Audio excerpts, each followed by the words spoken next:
ओम तत्पुरुषाय विद्महे महादेवाय धीमहि तन्नो रुद्रः प्रचोदयात्।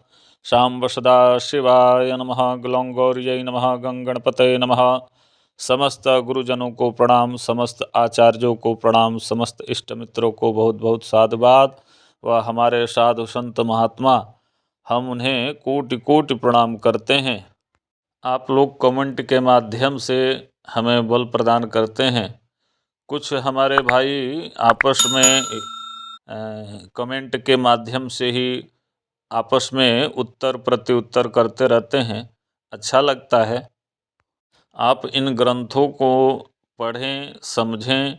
इसके अलावा भी अन्यत्र जो शब्द आपको समझ में नहीं आता, उसको आप अन्यत्र किसी और ग्रंथों से, तमाम ग्रंथ हैं जिन्हें प्रकाशित किया जाता है, उन ग्रंथों से आप इस जो आपको चाहिए होगा औषधियों के विषय में, उनके नाम के विषय में, उसको आप देख सकते हैं। आइए ग्रंथ को प्रारंभ करते हैं। पिछले पृष्ठ में एक विधि बताई गई थी भगवान भोलेनाथ के द्वारा, उसमें आगे बढ़ते हैं। आगे कहते हैं नीलांजनम तथा तीक्ष्ण समभागेन टंकणम। यहाँ नीलांजनम शब्द आया हुआ है। नीलांजनम यानी कि नीली लेना होगा, नीली, तथा तीक्ष्ण।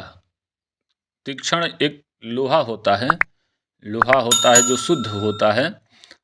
समभागेन टंकणम, टंकण छाड़ लेना है उन दोनों के, यानी कि सारी की सारी चीज़ें सम मात्रा में लेना है। समभागेन टंकणम। फिर कहते हैं गंधकरणम समम धमातम। इन सब के साथ में गंधक मिला के समम धमातम उसको पकाया जाए, पुट पाक किया जाए तो नागम भवति शोभनम। तो ये कहने का तात्पर्य ये है कि ये जो नीलांजन है, अपना नीली है, तीक्ष्ण है, फिर टंकण छाड़ हुआ, ये गंधक हुई, ये सब एक जगह खरल करके कज्जली सी बना के इसमें नागपत्राणि, नागम भवति शोभनम कहने का मतलब ये है कि जो शीशा है अपना, शुद्ध शीशा लेके उसको ऊपर नीचे ये लपेट देना चाहिए और उसके बाद उसको पुटपाक करना चाहिए। तो नागम भवति शोभनम अर्थात अपना जो शीशा होगा वो भस्म रूप में आपको मिलेगा। आगे कहते हैं कांत लोहम च सौवीरम टंकणम रक्तगंधकम। एक कांत लोह होता है, आप लोग शायद जान पाएं। कांतलोहम च सौवीरम टंकणम, सौवीर, और ये टंकणम यानी टंकण छार, रक्तगंधकम लाल गंधक, अंधमूषा गतम धमातम, बंगम स्याद्वर वर्णिनी। जो लोग परिश्रम करेंगे, सारी चीज़ें हम यहाँ से स्पष्ट नहीं कर सकते, मर्यादा विहीन कार्य हो जाएगा, इसलिए आप लोग प्रयास करें। आपके सामने प्रमाण रखा हुआ है, थोड़ा बहुत मेहनत तो आपको करना ही पड़ेगा। तो कांतलोह की बात है, कांतलोह, सौवीर ये भी लेना है, टंकणम टंकण छार, रक्तगंधकम रक्तगंधक, अंधमूषा गतम धमातम, वंगम कली जिसको हम कहते हैं, वंगम अर्थात कली को स्वर्ण में परिवर्तित करने की विधि बताई गई है भगवान भोलेनाथ के द्वारा। तो ये सारी चीज़ें आपस में घोंट के कली के ऊपर नीचे लपेट देना चाहिए। और क्या करना चाहिए, अंधमूषा गतम धमातम, उसको अंधे मूसे में यानी कि पुट बांध के बढ़िया तरीके से, धमातम यानी कि उसको पकाया जाए। तो यहाँ कहने का मतलब यही है कि बंग यानी कि कली से गोल्ड बनाने की विधि बताई गई है।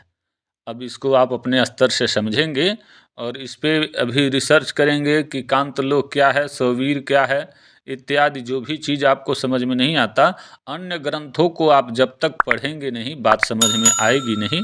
और मर्यादा के वशीभूत होके हम भी यहाँ से सब चीज़ अक्षरशः नहीं बता सकते, पुनः एक क्रिया और बताई जा रही है भगवान भोलेनाथ के द्वारा। पलानी त्रीणी रसक घौस षष्ठी पलम तथा। बात को समझिएगा। 3 पल जो है रसक लेना है, फिर घौस जो है 6 पल, पीत गंधक टंकैकम, पीला गंधक जो होता है अम्लसार, वो लेना है। ये सारे चीज जो है बराबर मात्रा में लेनी होगी। टंकैकम, 1 भाग उसमें टंकण छाड़ मिला देना है, बोरेक्स। कोष्ठम चैव खडन सकम। अब यहाँ कोष्ठम चैव षडन सकम यानी कि कोष्ठ क्या है, आप इसको खोजेंगे। चैव षडन सकम, 6 गुना मात्रा में ये भी लेना है। गृह धूमम, यहाँ गृह धूमम अर्थात अंतर्धूम करना है। शिपथम च रस निर्गुंडी गुग्गुलम।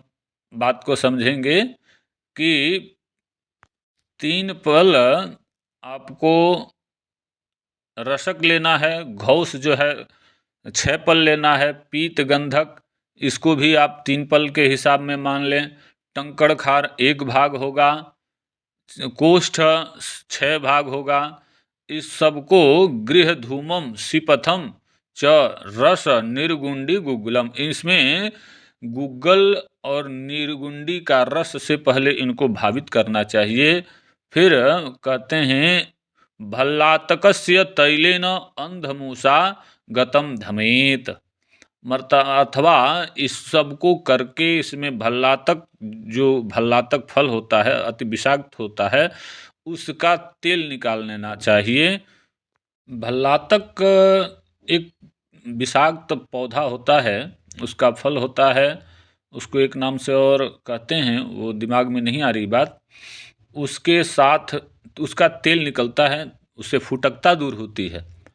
तो वो क्रिया बता रहे हैं कि भल्लातक का तेल इसमें खरल कर देना चाहिए।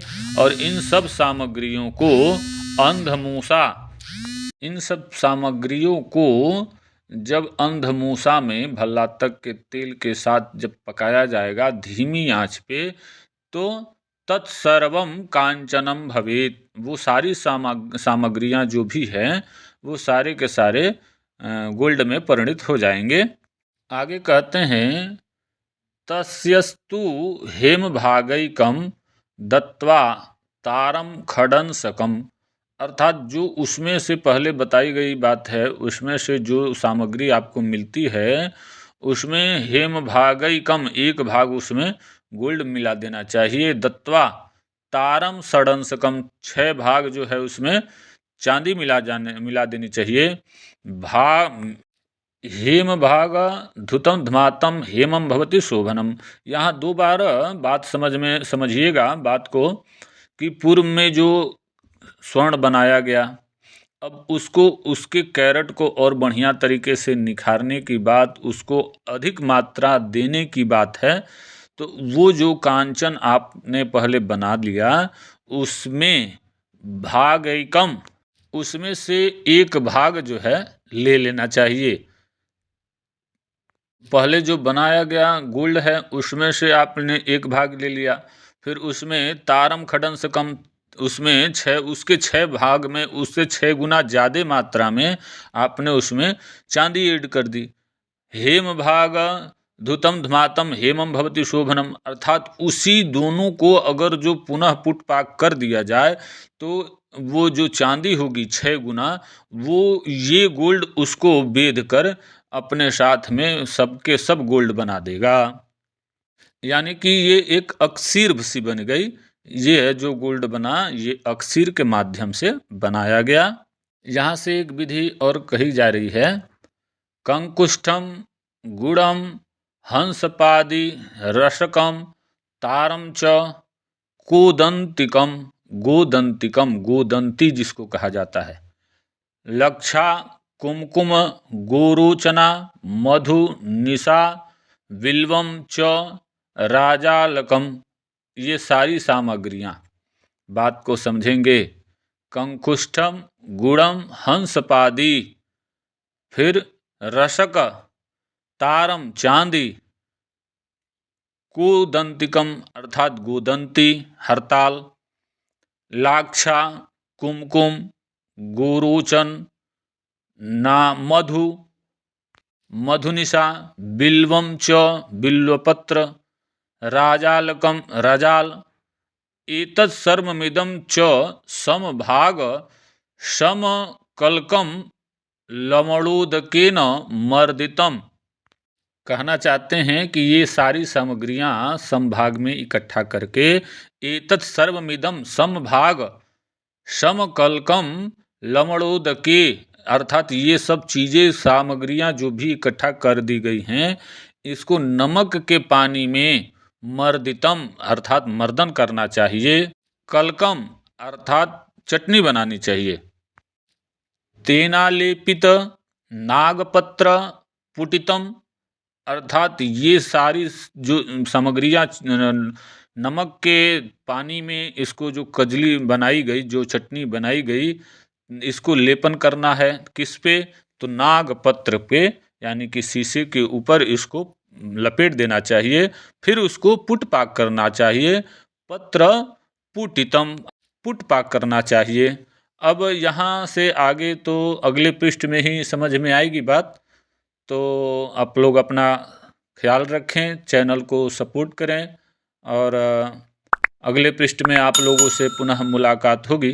तब तक के लिए हर हर महादेव।